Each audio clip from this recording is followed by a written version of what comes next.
This is our first one for the year, so welcome, and I hope you've all had a great start. It's been a very busy week for year for PSO, so thanks for coming into our UET Technical Advisory Group. Rach, let's go to the next one.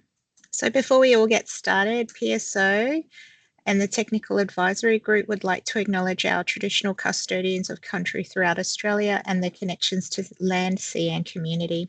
We pay our respects to their elders past and present and extend that respect to all Aboriginal and Torres Strait Islander people here today.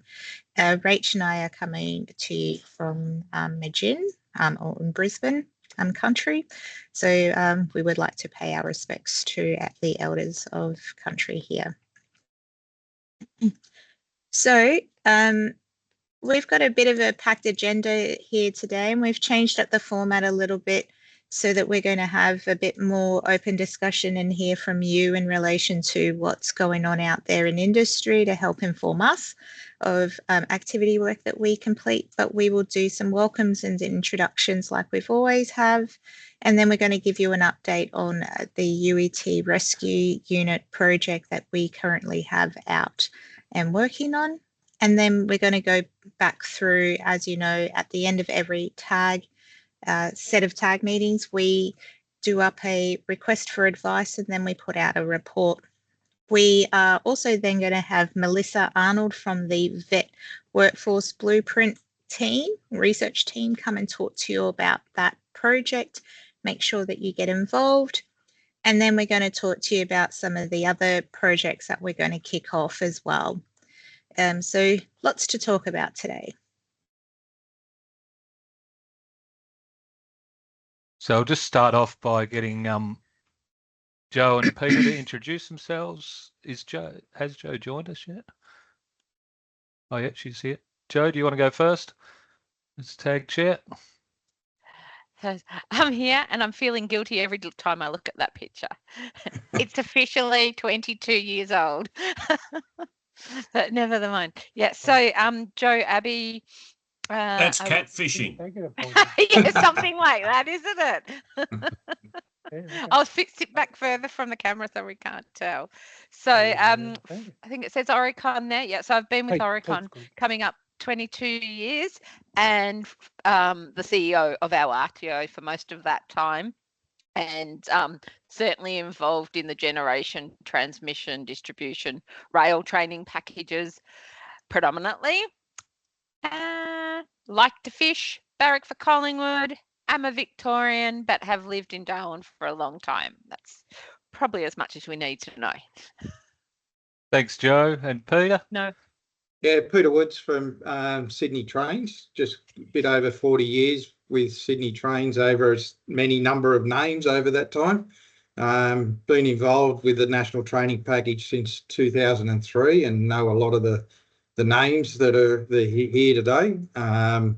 Was on the last IRC committee as well, and just mainly with the UET package more than the UEP, but that'll be opening up some doors to have a look through that package as well. Thanks, Peter. And for those of you who don't know me, Brett Willow-White's Senior Manager of Technical Training at PSO. And now we just like to go around the room to the attendees and just, if you could just give us a really brief of where you sit in the industry, that'd be great. So could we start off with Chris Pracy?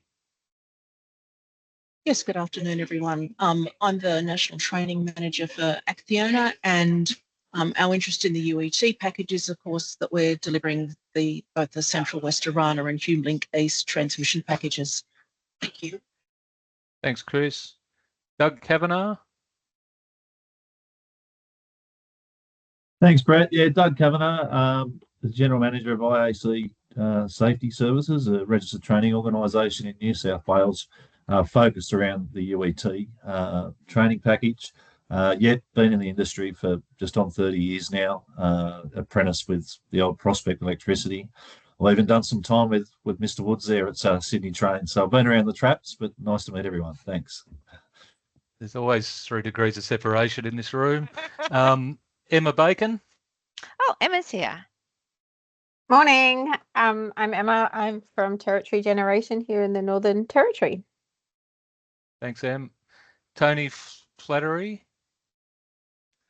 Morning all. Yes, overhead training and assessor for Public Transport Authority. Been around in the system for about 40 odd years. A bit like Pete, but mainly here in Western Australia. Thanks, Tony. Robert Ford. Just working out the mic. I'm Rob Ford from United Energy City Power Corps in Melbourne, Technical Training Officer. Thanks, Robert. Jeff Corkery.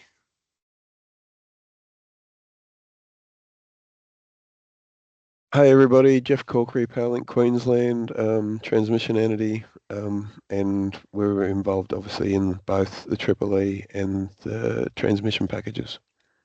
Thanks, Jeff. Gordon Edwards.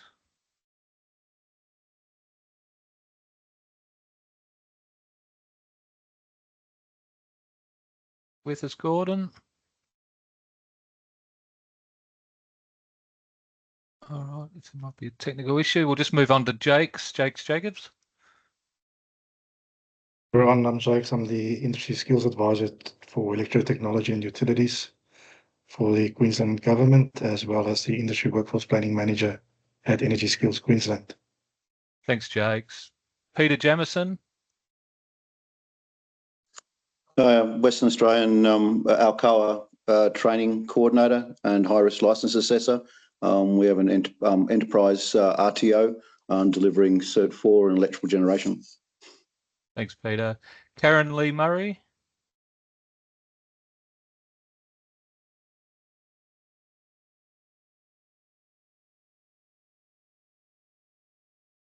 Karen, you got your mic on?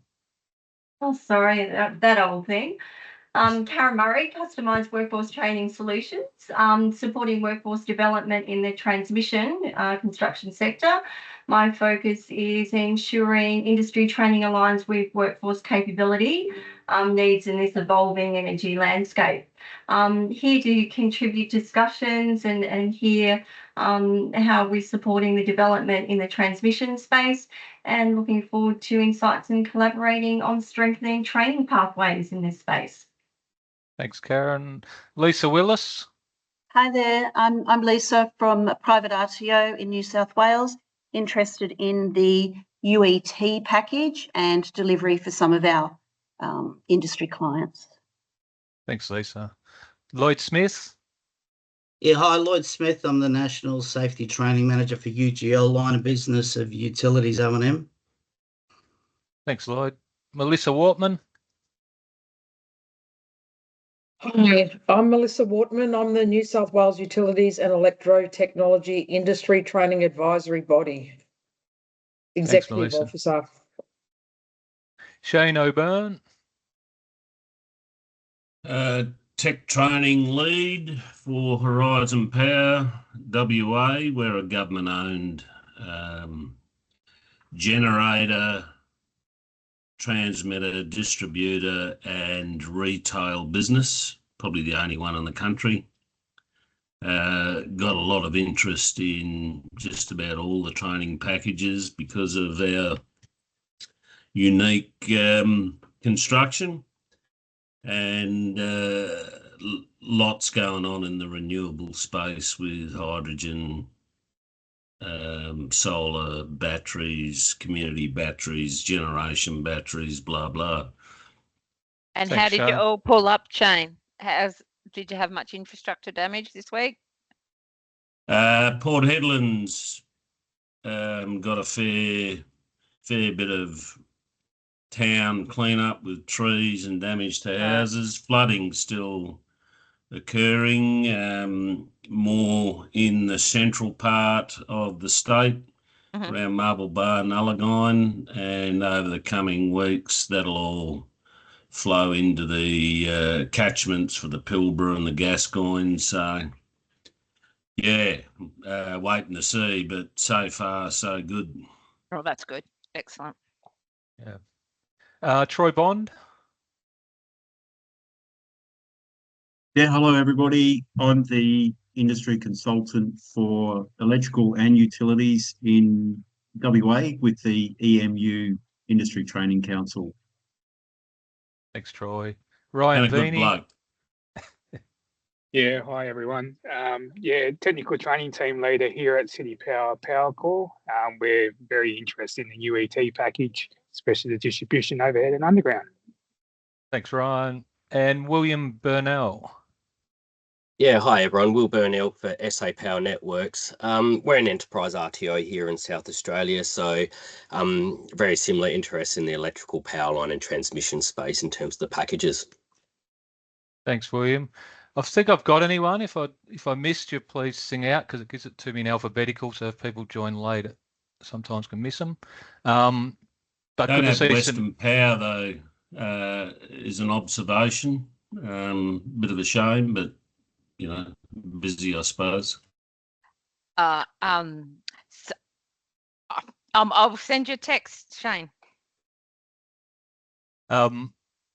And welcome to the new people. There's a couple of people that I don't think we've seen before in these technical advisory groups, so that's great. And as you can see, there's a really good cross-section of industry and some very good SMEs in the room. So we might crack on with it. And Christina, this is you. Yeah, so one of the things, thanks, Brett, and thank you to our chairs for stepping into those roles for us. We really appreciate that. Each month or each tag report, sorry, got too much going on in my head. At the end of every tag, we review the makeup of our committees or these groups to make sure that we're getting a good representation. So in November, we had the last tag, and you'll see that 28 people registered and 21 attended, which is fantastic. And then we got 9 responses, or 9 individuals responded to our request for advice, which is great as well. So what you'll see here is that we had I would say nearly an even split, or not really. Majority of the people attending this is related to an RTO space of some sort, with employers coming through at 34%. And we have a great mix across the regions as well. So that's about it, really, just to give you a heads up and let you know who's who and who's been represented. Thanks, Christina. Might hand over to Joe Abbey to just run us through this project. Yeah, so this is the UET Rescue / Mobility, whatever other names we're calling the units and the project that we've been working on probably for 6 months, I'm nearly going to say. So it has involved the prerequisites of 7 units of competence, and there has been removal, guess the outcome being removal of all prerequisites with exception to CPR.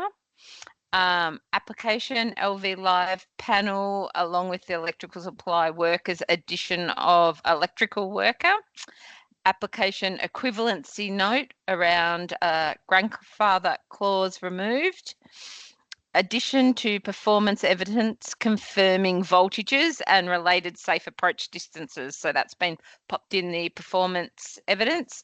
And additional knowledge evidence around identifying voltages and related safe approach distances for safety observer role and responsibilities. So whilst there's been the removal of some of the prerequisite requirements, there has definitely been addition into the assessor requirements. So all those assessor in line with the RTO standard. So about the qualifications and experience and industry of the actual person undertaking the training and assessing. So that sort of got signed off through the committee on the 2nd of February. And PSO will be submitting all of the documentation to the assurance body by the 21st of the 2nd. So it's another week or so. And then from that point, was it 6 weeks perhaps, the turnaround from that point? Yeah, it just depends on the assurance, but they normally take about 4 weeks. And assuming that they progress it to the skills minister, they have 2 weeks with the skills ministers. for. So yeah, assuming all going well, 6 weeks, but there could be back and forth through the assurance process because we have to basically supply all the evidence that what we've used to make those decisions for those changes. And it would be like we had quite a number of meetings. The technical group that got put together specifically for this project. So there were a number of meetings, some back and forth. We did finally come to some agreement on everything, and then I think it was just before the Christmas break, perhaps. Yep. PSO circulated or out for comment the final version.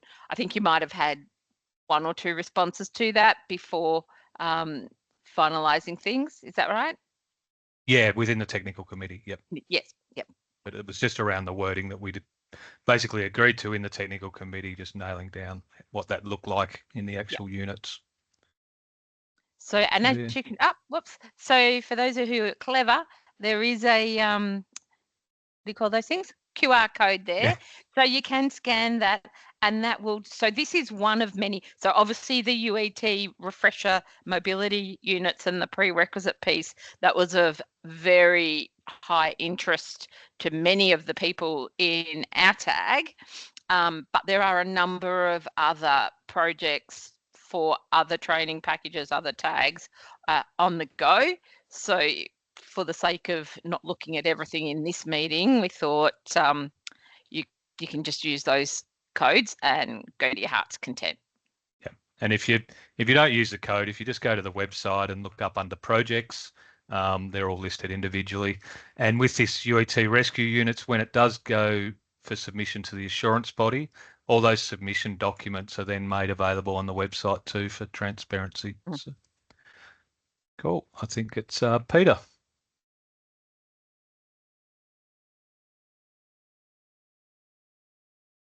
Are you on mute, Pete? Yeah, I got caught as well. Yeah, following on from the tag from last meeting, a request for advice questionnaire went out with 3 questions for the UET and UEP tag members. And the next couple of slides will go through those questions and the responses that we received back. So the first one was in around drill 003 and questioning around whether the unit is still viable or is it covered through a lot of the other units now that it's really part of the industry at large. So are you going to go through these individually for the recommendation or do the 3 after we do the 3 slides? You do what you want to do, buddy. This is your time to shine.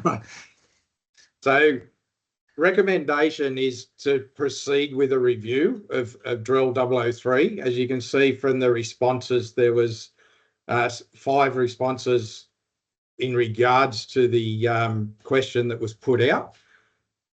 So it's really up from here if anyone has any further question or advice or would like to make any comments in around whether we go for the review of the drill 003 or happy to have those that are against or would like to have a differing view of it and put it out there.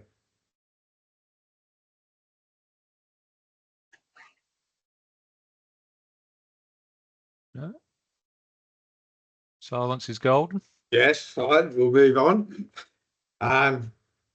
So the second one was about stakeholder support for an activity project to review the future skills needs of the UET and UEP workforce for small scale and off-grid power generation. So there was 8 responses to it with 67% of the view that we should go down a research project because it is a quick changing where industry's heading with these. So again, out open for comment, but the recommendation is to proceed with a research project in the small scale and off-grid power generation skill requirements. I'm super keen on anything refresh quals and units, particularly in the generation training package, to get that back into meeting industry needs and getting some uptake. So if that's where that sits, I think that's great. Yep. And we will also have, later on, we'll have an open forum for all things training package in UET and UEP. So if you're sitting having a think about that one at the moment, feel free to bring it up again later. It's not the end of the conversation now. Thanks, Pete. All right. And the third one is around conducting a research around the qualifications for the UEE Cert 2 in remote area power supply maintenance, as well as the Cert 3 in ESI very remote communities utilities, which I take, Shane, you would be very interested in. So 57% of the respondents believe that there should be a research into the above quals and see if there is any overlapping in them or where industry is now, as well as the uptake of those and the numbers that have been utilising those quals as well. We're going to be utilising that qualification now that we've got 117 remote communities handed over to us by the WA government. Department of Communities have had those taken off them.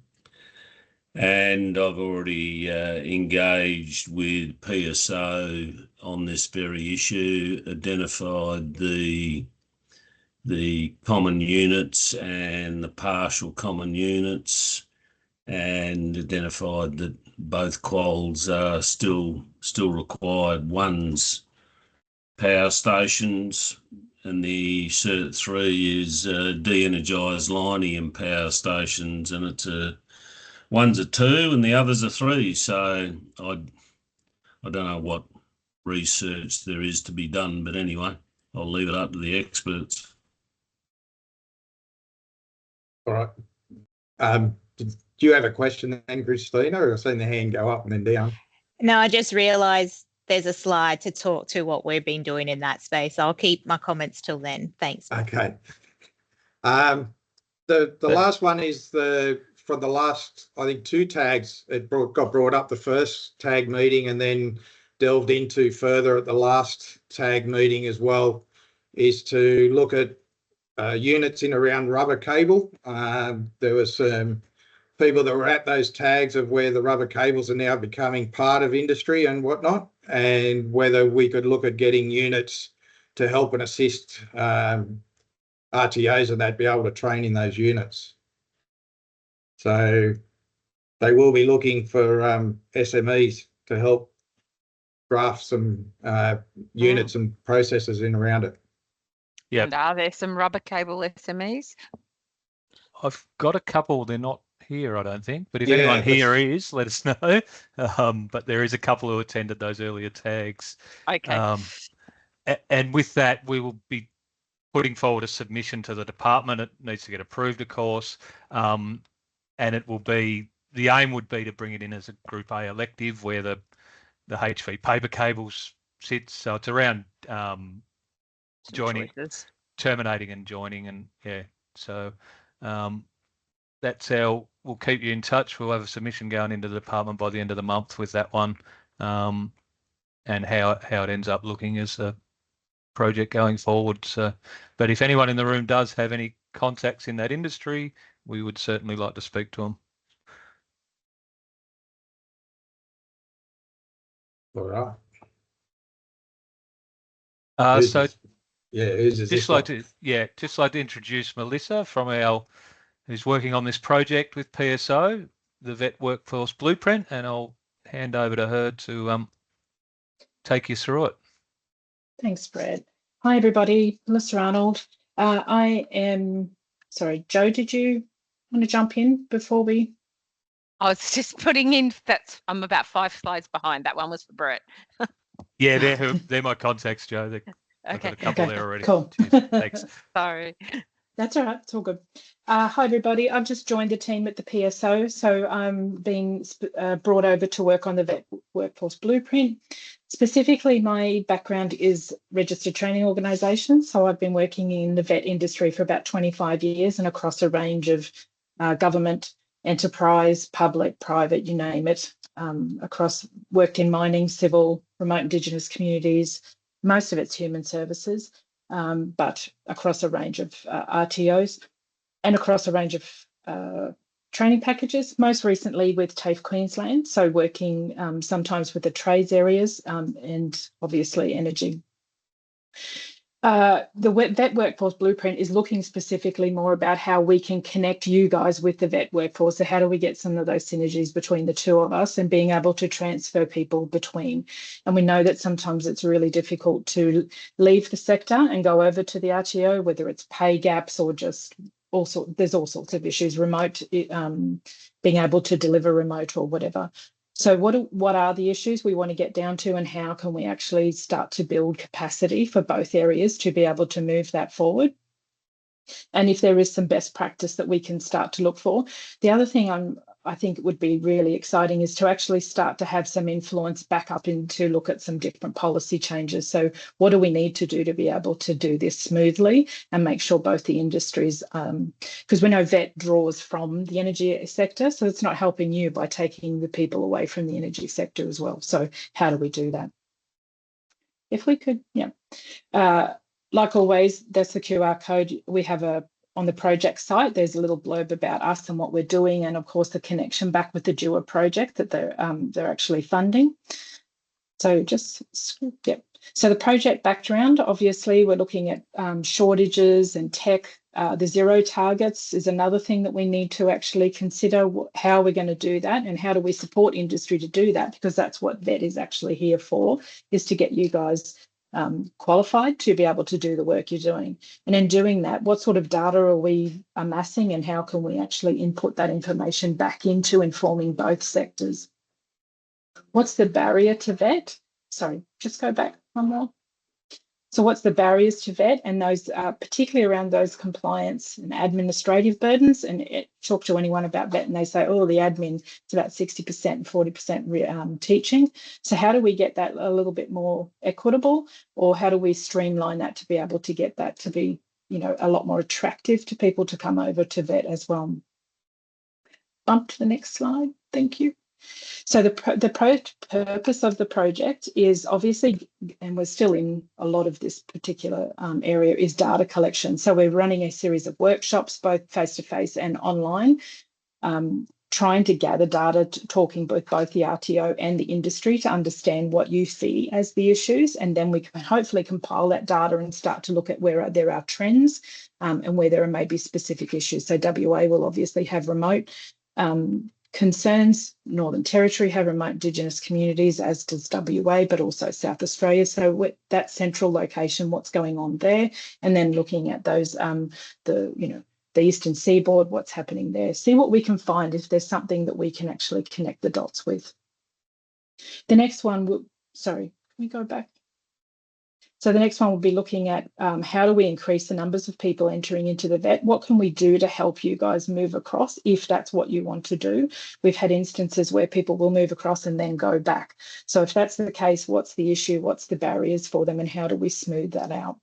And of course, the last thing will be hopefully improving retention and supporting the workforce capability to ensure sustainable outcomes. And most importantly is the net zeros. Yeah, next. So the face-to-face workshops, we have a series of them that we're running around in each state. We have a couple in New South Wales, one in ACT and then one in New South Wales specifically. Now we've already run a couple. The ACT one is tomorrow, and then we have another one in Queensland on Friday. So we've had Northern Territory, South Australia and Victoria last week, but WA is coming up at the end of the March. Tasmania, I think, is next week. And then we have the 12th of March for New South Wales as well. On top of that, we're actually also going to be offering some online sessions. So if we can just jump to the next slide. We'll book in. I don't think was that mine? I'm not sure that one's mine. There is also some industry and vet consultation workshops that we're doing online. So for industry, we've got one booked in tentatively on this Wednesday on the 19th, but also another one specifically for industry on the 26th. So if you can't come to those face-to-face workshops, please jump in and see if you can connect with us via those online sessions. And then RTOs, we also have something for you on the 24th and the 27th of February. So that's just to drill down into the industry specific issues and start to brainstorm some ways to be able to move it forward. If there are any questions or concerns or queries at any point, you can reach out to us on that Vet Workforce Blueprint email address that I think they had on the very first slide with Deb's name, and any one of us. Thank you, Christina. And any one of us will be able to help you out or give you some detail or give you links or registration links, etc. Is there any questions?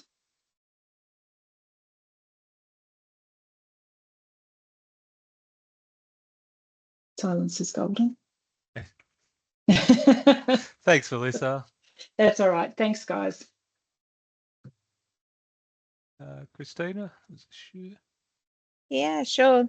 Let's go to, so on this slide here, if you do want to get involved, we have our workforce plan available, doing our research for the workforce plan report that we need to release at August this year. Plus we've got the Vet Blueprint research team as well. So there's lots of ways and you can engage with us. So if you want through that email address there, you can book one-on-one discussions, and we're always looking for case studies as well. So if you're RTO or you're doing something awesome in industry that you want to highlight in this report of ours, make sure you do reach out. We'd love to hear from you. Brett has put up that's the SurveyMonkey to register. There will be a 2025 Energy Workforce and Skills Survey that will come out. You can participate in our industry workshops, and we've also got the PSO Summit coming up as well. So make sure that you come along to that if you can. That's in Sydney on the 6th and 7th of March, and you can register via our website.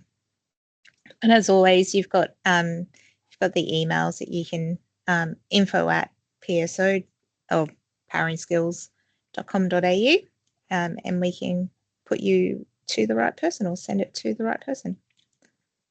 Thanks, Rach. Thanks, Christina. And just on that, we've made the website a bit more streamlined now. So if you go there under training packages, you'll see make a case for change for a training package. So we're trying to sort of separate general inquiries from training package one, so they come through to the right people. So it's pretty easy to follow the bouncing ball on there now. I'm going to hand over to our chairs for this session, but we realise some of the content up till now has been a bit UET heavy, but that was sort of following on from the last tag and the project. So there is some UEP people in the room, so certainly don't feel left out. But I'll leave it up to Pete and Joe to sort of get some discussion happening here.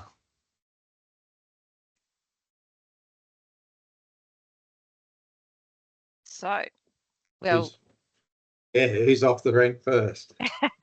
well, I've already raised my flag. I'm really keen for some conversation around the generation training package. So we've got Emma and Shane, and we'll just have to excuse my ignorance. Was there anybody else who in the generation background, just what's good, bad? Don't know if we can call out any of that right now. Do you know, it's just any sort of random thoughts about the generation training package, what should be in there, what needs to change. Generation package, sorry, Peter Jamison from Alcoa. The generation package itself, when we deliver Cert 3 through Cert 4, is obviously quality out of our group, and we're giving back to those people that have achieved high-risk licenses in the field, because we come from the dirty side. We're liquid and gas generators, maybe a dying breed, but we're still current and still needed. We're just finding that the packages themselves the volume of packages we're delivering is up around the 40s, 42 for Cert 4. We deliver both for conventional boilers and gas turbines. So we've gone through a lot of change over the past few years, and we're continuously upgrading. And I do like the fact that we are continuously reviewing. However, that review is somewhat overwhelming when you're looking at independent groups trying to deliver and upgrade continuously. When we consider that the packages and the machinery that we're working on are over 100 years old. You know, we're talking technology that's somewhat 200 years old. We're struggling justifying the costs around all of this, and we're seeing less and less organisations delivering this. So our ability to interface with groups within Australia and cross-pollinate, gain knowledge, and treat our training group to that ongoing stuff. We're having to go overseas for a majority of our things. So I do consider that some of the reviews that we've seen for the units have dumbed them down, and I don't know whether we're using core people to review these, and we're not getting enough involvement. Again, most of us are doing it for love, so we're time poor as far as what we can give back to the organisations and the package themselves. I don't know what to do about it. Just the sheer cost and volume, particularly of administration, in maintaining this product and upgrading this product constantly. And for your workforce, are they working through each? So as the training package version changes, they just work through that newer version rather than, so it's not new skill, so to speak. It's working through the changed package. Is that what you're saying? Absolutely. Yeah. I understand. You know, we just when the changes come, we normally have to shut down for 12 months while we spend all of our energies reformatting and not quite understanding. Simply, the last upgrade saw all the numericals given to the units gone from a legible. You're delivering either Cert 3, you're delivering Cert 2 units, or 4 units, or 5 units. And they've all just gone into a numerical. Why did we just change numbers for the sake of changing without the value? There's no return value in that, and it's so frustrating for us. Yeah, look, Peter, you'd certainly get some agreement in the room.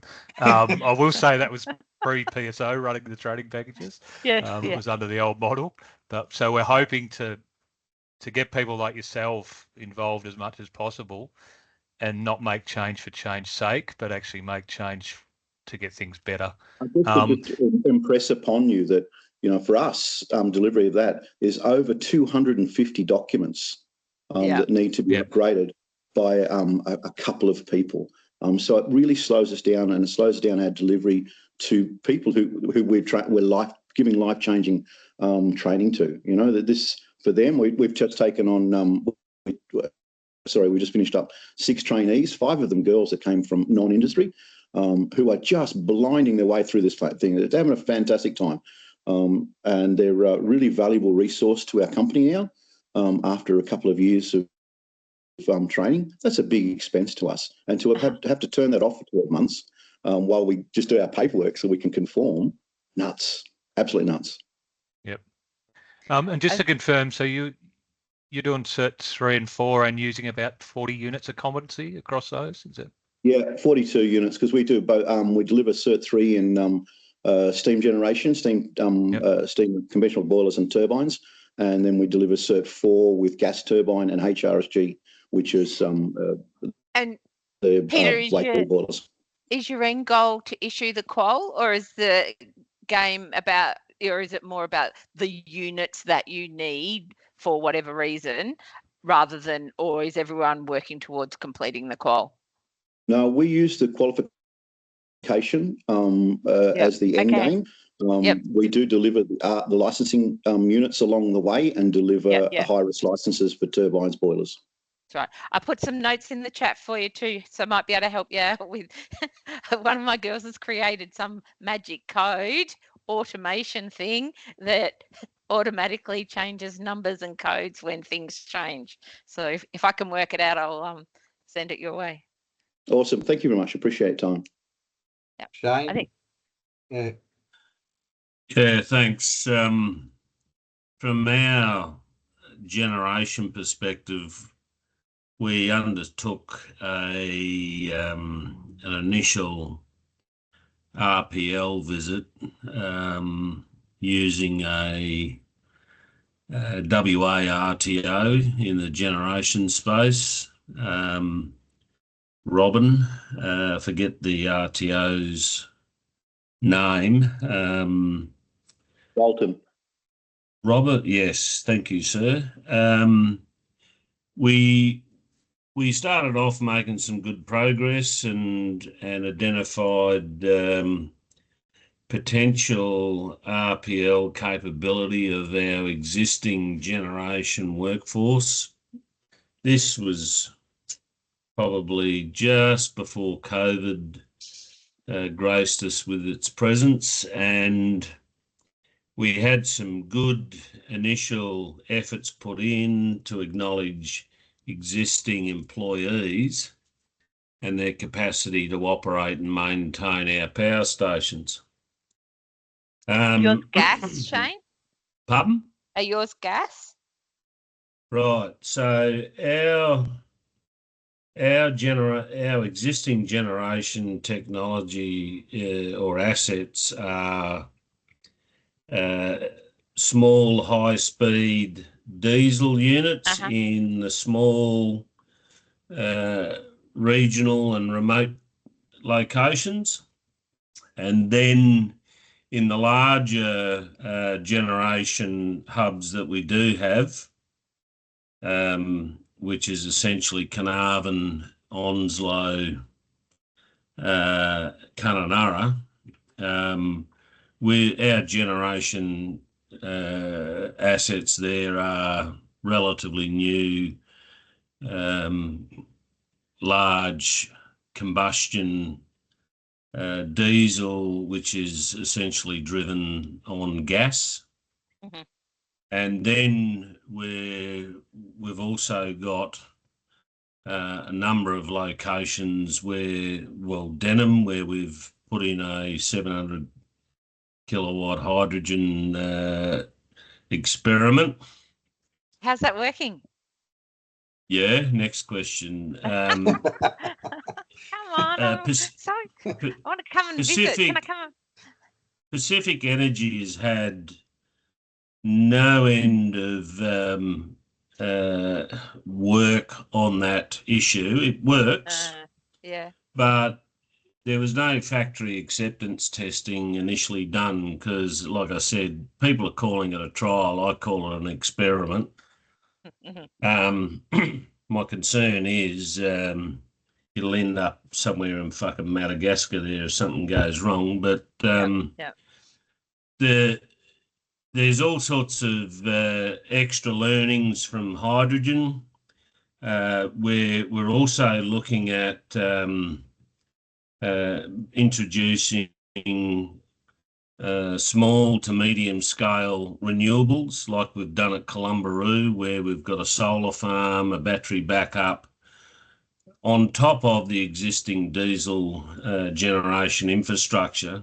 And that's probably going to be our decarbonisation strategy, where we're going into the remote communities and trying to offset carbon emissions by rendering those 24/7 units as backup units once we've installed solar and battery backup and some smart technology on utilising the weather that's available. So every area we're in the potential. Oh, and we've got Pacific Energy operating the Ord Hydro which is starting to get really long in the tooth, but still operating, even though we completely water-cooled the turbine hall there probably about 8-10 years ago. So that and the difficulty mobilising generation training in the form of operations and maintenance has proven to be extremely difficult. It's not only the logistics, but the small number of providers we can't even get that have difficulty meeting the demand. I think Robin is more structured around supporting the Southwest, Synergy, maybe Alcoa to some extent. But yeah, we're relying upon our electrical and mechanical tradespeople and their initial trades, whether they be a mechanical fitter or heavy duty diesel fitter. So we're relying upon their trade skills and in-house training to operate and maintain these power stations, which is like a bag of licorice, all sorts. We've probably got one of everything. Yeah, and I tell you, finding trainers like with to deliver any of the stuff in the package is so hard, so hard. They're all becoming wealthy retirees. Yeah, I'll tell you a story. We'll have to have a separate chat, mate. I went out looking for a transmission trainer. Oh, good luck. I found one. I found a couple, but talk about retiring wealthy. So just looking at those UEP ones, and I understand where Peter's coming from. These packages were only changed in 22, so they're only less than 3 years old, and you would have spent a year transitioning them. And it wasn't fundamental change, I don't believe. It was exactly what Peter was saying. It was numbers and letters and things. I don't know, is Emma still online? Does Emma have some thoughts? Morning, yes, I'm still here. Yeah. We tend to use them more internally, for what we call the way the guys and girls progress through. So we just sort of do the in-house evidence, and that's how we use them. But also, like Shane said, in having, and Joe, with the trainers, even if we were to get a trainer to come in-house and deliver some training to get people off shift at the moment, to get people to attend the training, then we've got that. These are 24-hour operators that, in that generation space that to do that. So we've been sort of more going down the RPL path, or using them internally and then going down the RPL path if they want the qualification. There's a lot of people that go through gathering all the evidence and then actually don't want the qualification at the end as well. So we do that for quite a big organisation in WA as well, exactly for all of those reasons. If they do all their own internal training, got it all mapped to the quals, when it's time and they're ready, if anybody's interested, they just send their people to get said diploma. Yeah. So in the case of those, Emma, who don't actually end up enrolling in the qual, you still just use the benchmarking from the units for career progression, basically, or IR sort of.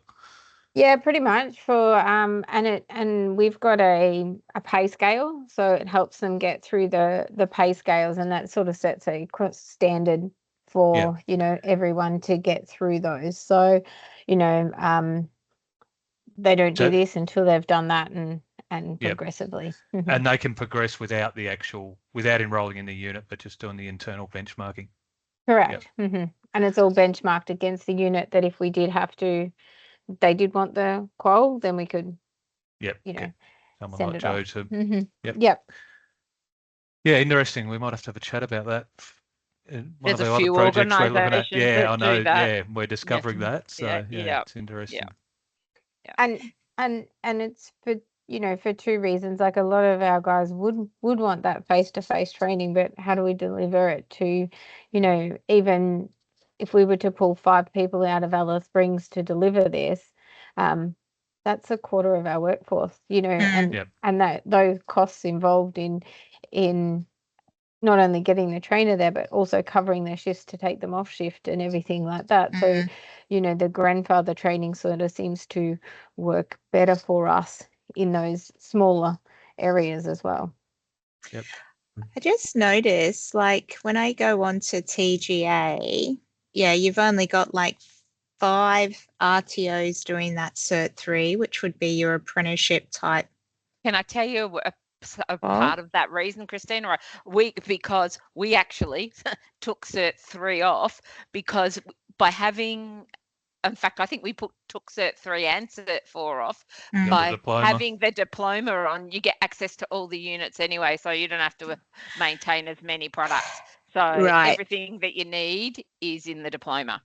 Yeah. And Christine, there's a lot of people that actually are only doing it RPL of that list with the diploma on it. There's a lot that are only doing the RPL, or that are like Peter in a RTO, the enterprise RTO. So that we don't have access to as well. So yeah, so it's more because of the infrastructure. Is it more enterprise RTOs doing their this type of training, and then because the quals are basically all nested up into the diploma, you're putting the diploma on to RPL them through the lower levels. The units, yeah.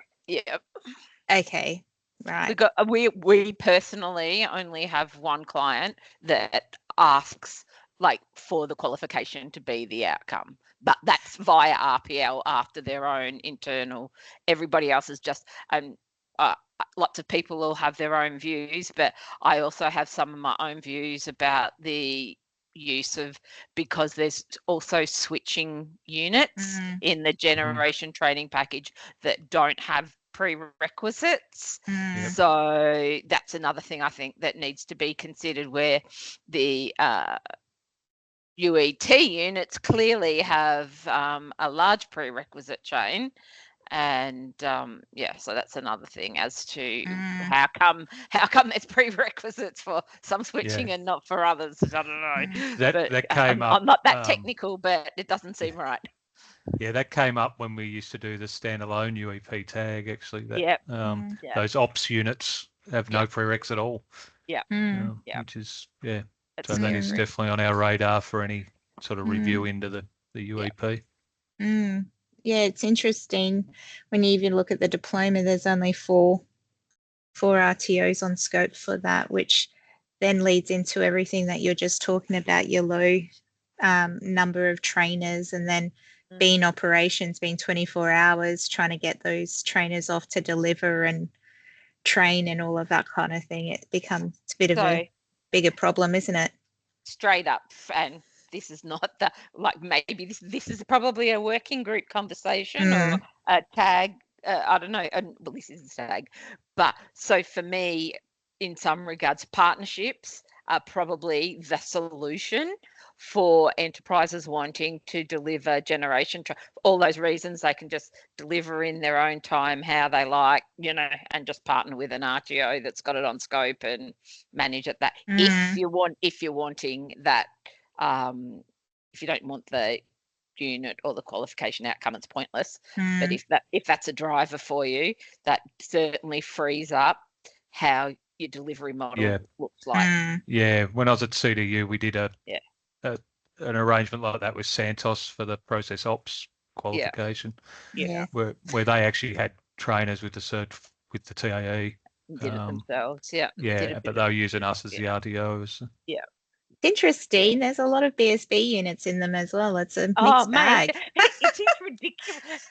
You can pull in a whole hunk, and so for us, when I look at our scope, it goes from like what should be about a couple of hundred units to something like 800. I'm like, I am never going, all of these BSB units that you can, well, it's all the frontline management, because I think, Emma, you might know better than me, but I think for the generation training package, or one of the quals, there was almost frontline management was nearly almost like a prerequisite or something, wasn't it? There was just a really big call for all of that. Interesting. Stuff. Lots to unpack. So, Peter, I will reach out to you. I've just, for all those that are playing along in the chat, I am putting notes in there for PSO to further do things with, because otherwise I'll forget. And I didn't bring my notepad. Peter, I'll reach out to you, because I would really like to understand the offshore training and all of that kind of business as well. Because Karen, she's no longer here, but we just had a meeting with a person who is actually works for companies that are offshore that are wanting to come onshore, and ask that questions, how do we get the trainers across and training in our vet system as well? It's a bit of an issue there, but yeah, it's quite interesting that you're talking about that as well. So we'll reach out to you, Peter. I noticed, I'm going to hijack this conversation or open to the floor, because I noticed that there wasn't a slide in here. My bad. But going back to that remote communities qual, the question, PSO has started undertaking some research into that. We've been speaking with Shane Shane Eels as well. We've spoken to Troy at EMU, EMU,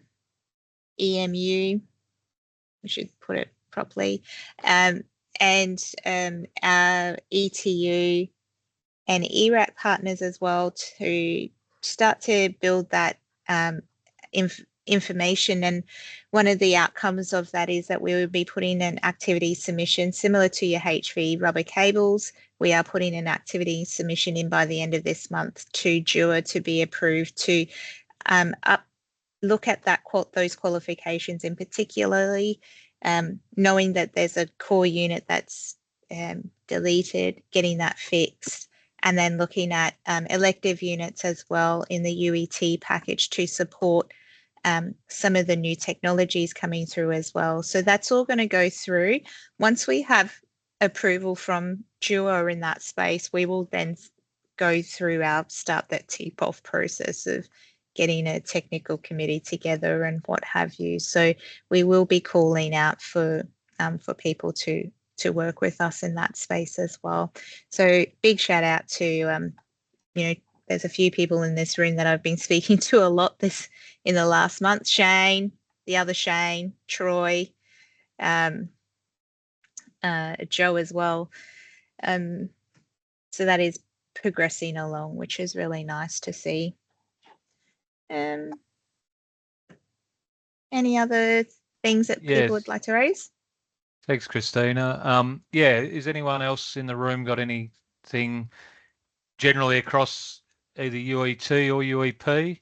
And happy for any of the newer people in the room. Don't be shy. No one here bites. I'd love a best unit. Yeah, well, that's certainly on the cards moving forward. You got to be more specific, Jojo. That's all I know, mate. You know that's all I know. Well, you got community battery, generation battery, network battery. You got battery, flashlight battery. I don't want a flashlight. I don't want a flashlight, mate. I know that much. Actually, Joe, we probably want all of the besses then. Joe, you haven't raised what you wanted to raise here. So when we were going through this with Joe and Peter before the meeting, going back to the question around small scale and microgrid, and also large scale, Joe wanted to put out to this team, if we're going to look at small scale and microgrid research into that, and what would fall out of that is your units, what about large scale? we're dead keen on large scale. Thank you for reminding me for forgetting my own thoughts. You're welcome, my love. Yeah. So we think there's something that comes after substation that prepares somebody to work in a large scale environment. And for us, we're just packing together a whole heap of non-accredited BESS, whatever that might be, and further to something about gensets. So there's some stuff about putting gensets and some BESS with a substation worker, and then a little bit of knowledge about the various technologies that we think might make a nice large scale something. Yep. We And being Gary, who actually knows what he's talking about, not me. So assuming that they're units of competency, Joe, where do you think they live in this space? Well, that's a good question, isn't it? So that's why I asked. So I'm passionate. I love the generation training package because of some of the units in it. Not necessarily not here nor there. It's certainly not big business for us. And I'm certainly not here nor there about the quals, so to speak. But I feel like if we're going to have a generation training package, we need to freshen it. Yes, we've got equipment that's old and so traditional and hasn't changed, and all of that needs to stay there. But to be blunt, we need to put some sexy new things into the generation training package to revamp the interest, and maybe that's a way to encourage value and uptake of the training package. I'm not. I don't know if I can positively agree with you. Sorry, it's Peter again. That's cool. The variety and the package that we put down as an enterprise is value add for the business, but it's also value add for the individual. So an operator comes away with their high-risk licenses. They have a whole heap of skills, and we take them through to Cert 4 so that they're prepared for the supervisory roles that we would hope that they would covet and rise to sometime in their future.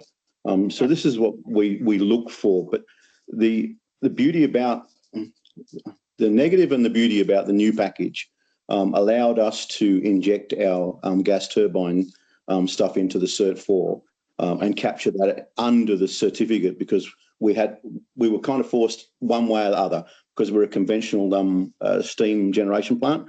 Yep. The overall, there's sort of 36, I think it's 35 or 36 units are non-technical in that they're not directly related to the steam generation, operating steam plant, boilers, all of that sort of stuff. So something like 30 odd. Now they're interchangeable with gas turbines, with hydro, with diesel, all of those. They're fantastic. So you get a really good quality controller if you can get them through the package. Unfortunately, generalised expense. That's why we've seen good RTOs fold and not be able to deliver face to face. It's an expensive business to be in, and I think that's what we really need to be looking at. The packages themselves are good quality, and we get good people at the end of it. I can say hand on heart they can run my gear, and I am happy if they get a job in industry outside of our coal, because they'll be coveted. People will want them and get good value out of them should they choose to go in that direction. Sexing it up is not what you should be doing. Is sexing it up for owners and groups to create this environment so we will deliver Cert 4 in a better price range. I was probably sort of not referring to taking away anything that's there, because I 100% agree with all of what you just said. By sexing it up, I just meant maybe like some BESS, some more of the new technologies, just as options, the new generation technologies, adding them as electives or options. If somebody's not gas, if they're not diesel, perhaps a bit more if they're hydro, a bit more if they're wind, a bit more if they're solar. That's what I was sort of meaning, adding just, whatever's the newest. Yeah, because it's 100% right what you're saying. A large package allows you to do that. You've already got that. So when somebody leaves me and goes to a hydro facility or goes to a solar facility or diesel, they have this Cert 4, but what they're doing now is just become competent in the gear on site and competencies in that particular technology. As far as controlling and everything else concerned, we're already there. That's correct. I think people forget that we're, if apart from nuance changes as we develop newer control technology, the fundamental technology of diesel, gas generation, steam, boilers, coals, whatever, is the same. It hasn't changed. Okay. Yeah, particularly on the control side. Yeah, water is water. It goes through a turbine and it makes electricity. How you particularly do that and the nuances of that particular machinery, that's fine. Solar is exactly the same thing.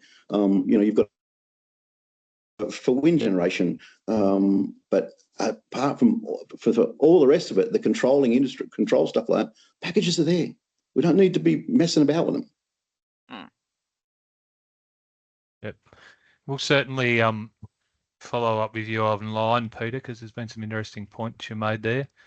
Just want to open it up to the floor again, and we are scheduled for 2 hours, but we certainly don't need to go for that if the conversation isn't continuing. But just want to open it up for anything else we've covered, either through the tag to this point or any pain points anyone's got to do with training products in this space outside of what we've covered. Chris?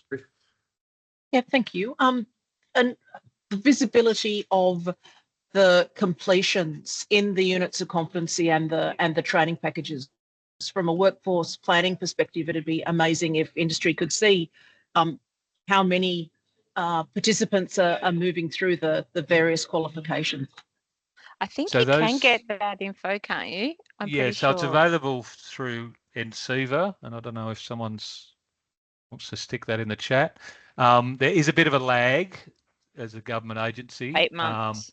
It's probably, I think that, the figures for last year will be out late this year, sort of thing. So the current figures up there at 2023 enrolments, completions, etc. But you can basically look up let me look up.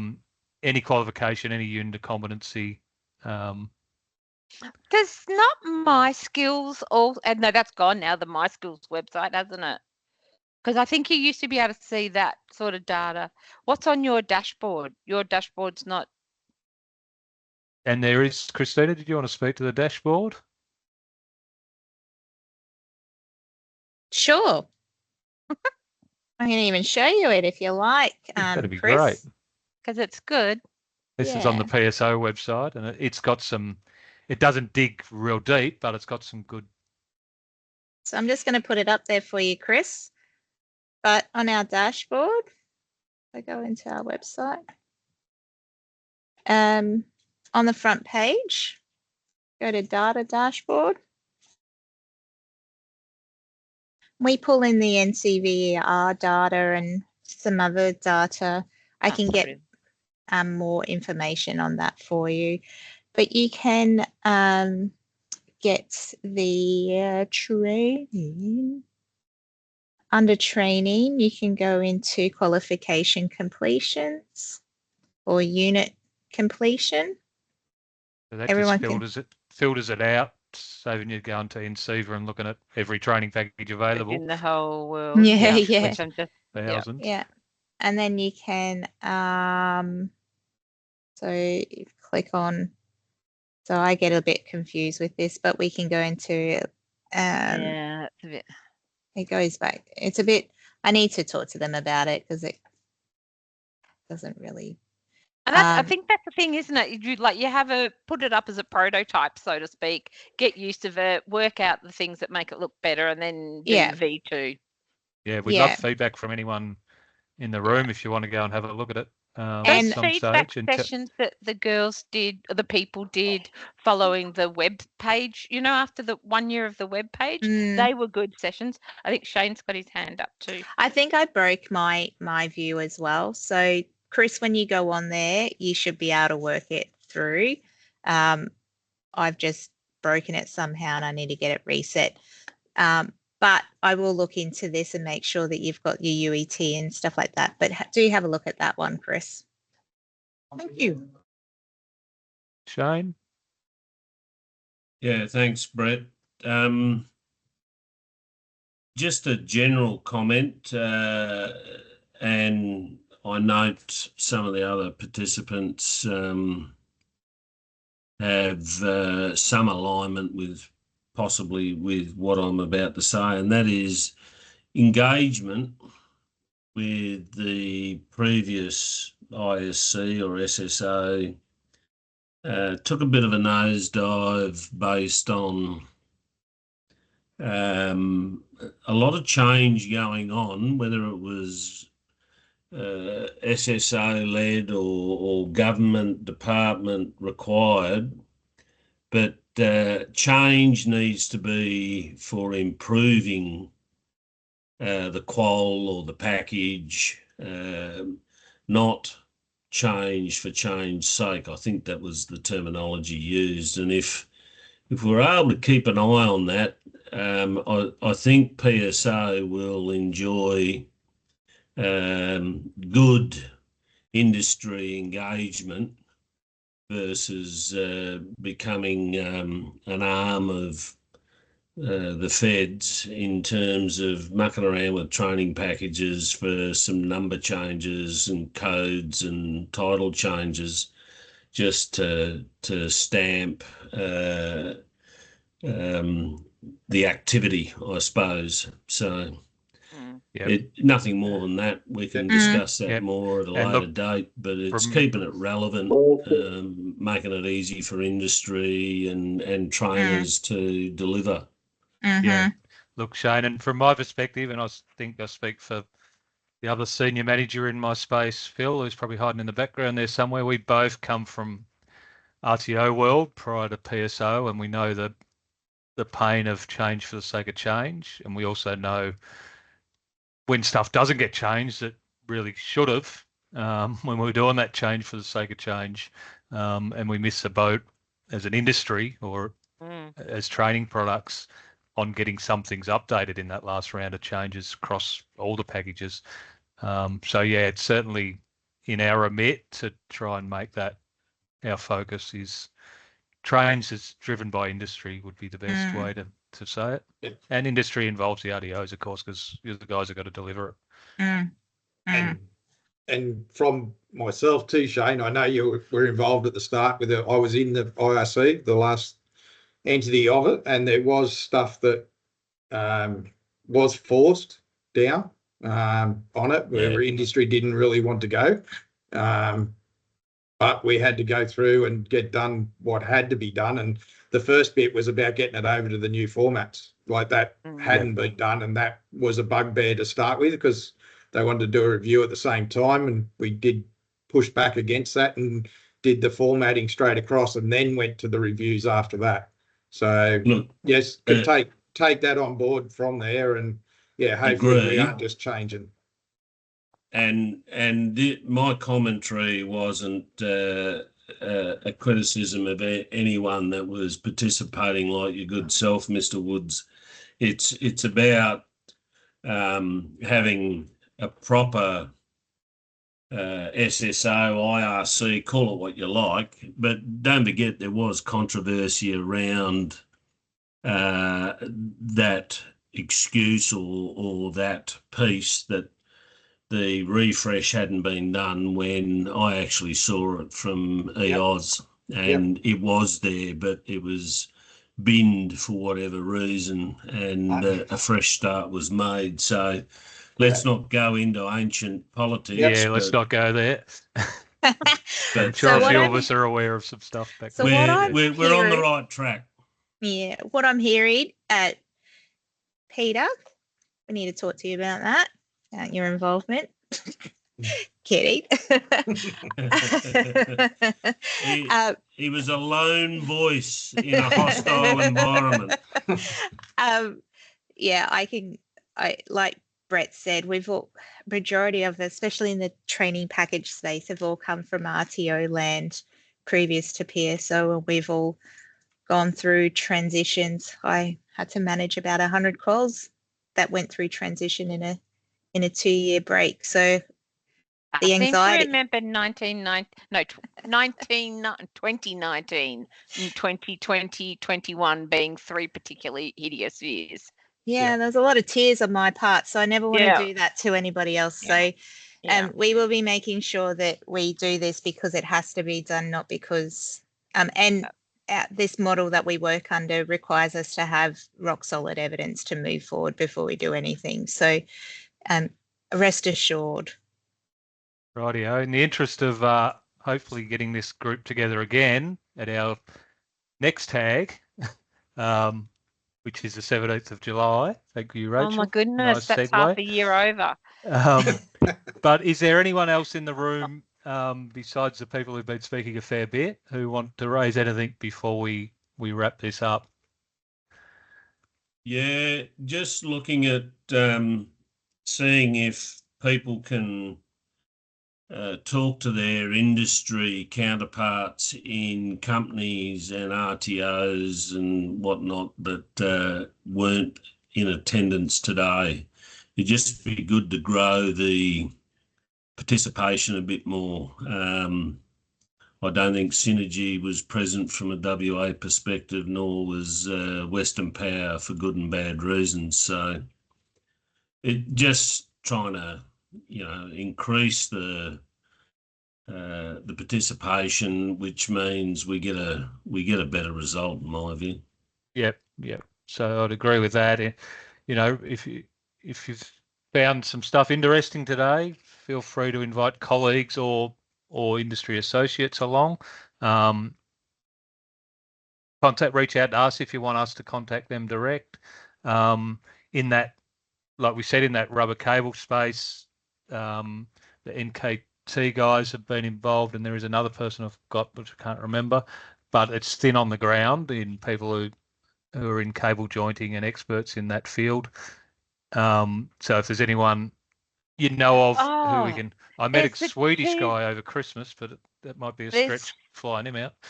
There's two guys in Tassie, Joint Cobra. I don't know about the specialist stuff, but they're good cable jointing, but I don't know about the special stuff. Well, once we get that submission in, or might even reach out to you, Joe, as part of that submission. So, But is there anyone else got anything else before we wrap it up and maybe have some lunch or afternoon tea, depending on which part of the country you're in? Breakfast if you're in WA. I only got, it's more the comment in around that if you have comments that you can put them in, you don't have to wait for a tag meeting. You've got it on your website. Yep. To put any comments in around there, and they can be incorporated into your questionnaires that go out at then. Yep. And also on that website where you go to leave comments, there is that option to do a one-on-one with either myself or Phil, depending on which package you're talking. So if you're talking UET or UEP, you'll end up getting a meeting with me. And that's basically I have time set aside every Tuesday for that, for anyone who wants to come direct for something to have a chat about. So there's numerous forums.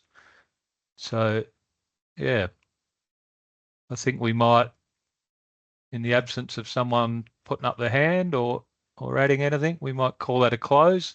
I'd really like to thank the two chairs for today and their time prior to today and moving forward through the rest of the year. And thanks to all the attendees and some new faces is great.